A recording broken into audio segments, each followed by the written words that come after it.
All right, welcome back. We're going to wrap things up on the flooding, take a couple of more phone calls, and then we'll show you some weekend activities that took place that our weekend crew covered. And then Harry McCullough's going to come up here and talk a little bit of sports with you. Hopefully we're getting close to playing some football.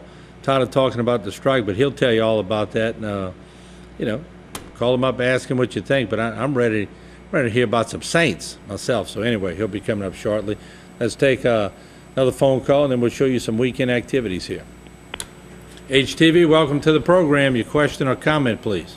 Hi, Martin. This is me again. How you doing? I've been wanting to leave a message with your HTV for the elderly and the other people that before they invest in an insurance premium, to make sure that the doctor will accept the claim.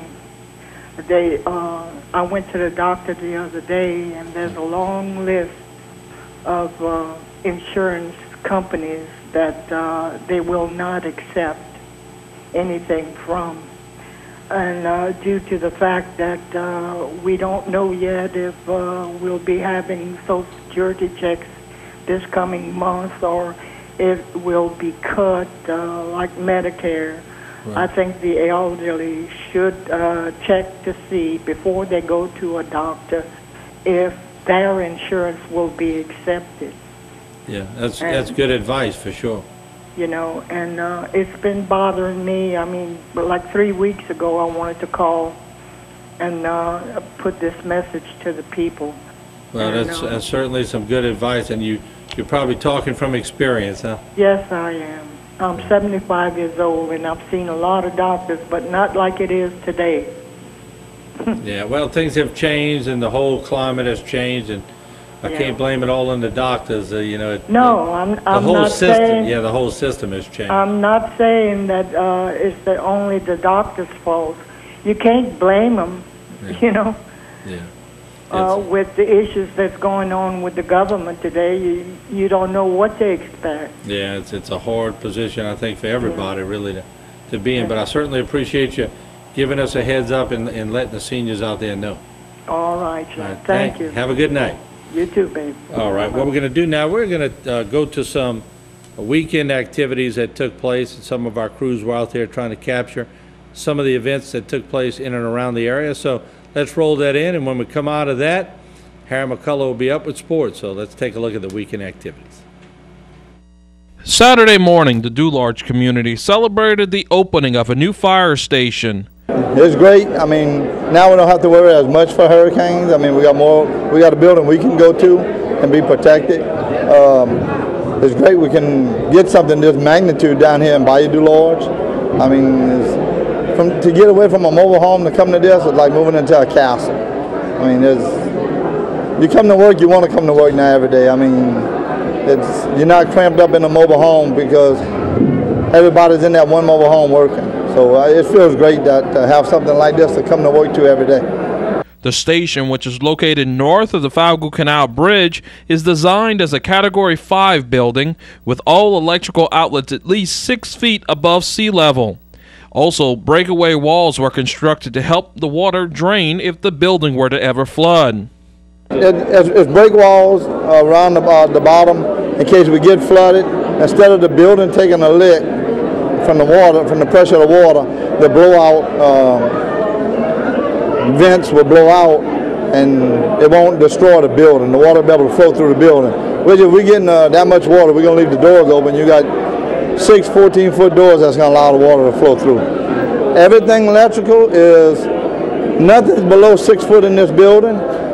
If we do get a 20-foot tidal surge down here, we can shut this lower section off and still have power to the top of the building by generator as long as the natural gas is up and running. Also on Saturday, the building was named to honor a long-serving firefighter in the community.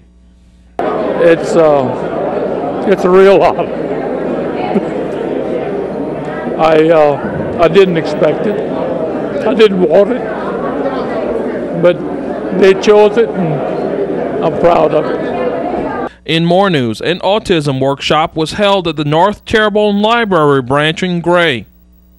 Today we're involving people to let them know that autism and things like that it's dealing with the gut, a compromised immune system. So whether you have autism, ADD, ADHD, dyspraxia, dyslexia, schizophrenic, everything deals with the gut. And everything is dealing with the gut.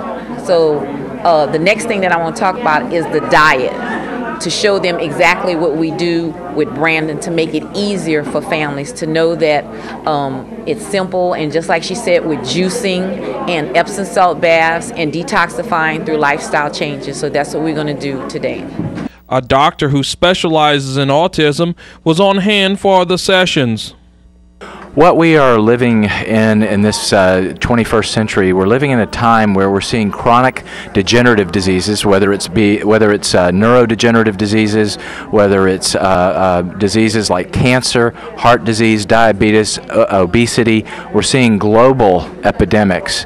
Autism is just one of those things that is exploding, and it has exploded over the last 20 years, and we're starting to fully understand the diet connection and the gut connection to the brain and how it's interacting. And that's why we're here, because I've been working with Lynn George's grandson Brandon for about 3 years and pulling him out of that autism and helping to reverse those symptoms through the use of clinical nutrition.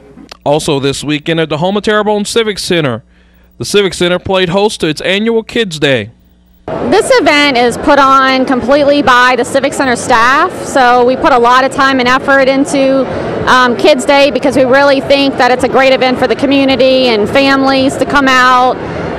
During the summer, it gives them something to do for the day, and also they can get out the heat and come indoors and just have a fun time of games and get some great information while they're here too, for families especially. So it's just a great event, and we're glad that we could do it for 12 years. So it's going to continue every year, and hopefully we can make it bigger and better every year.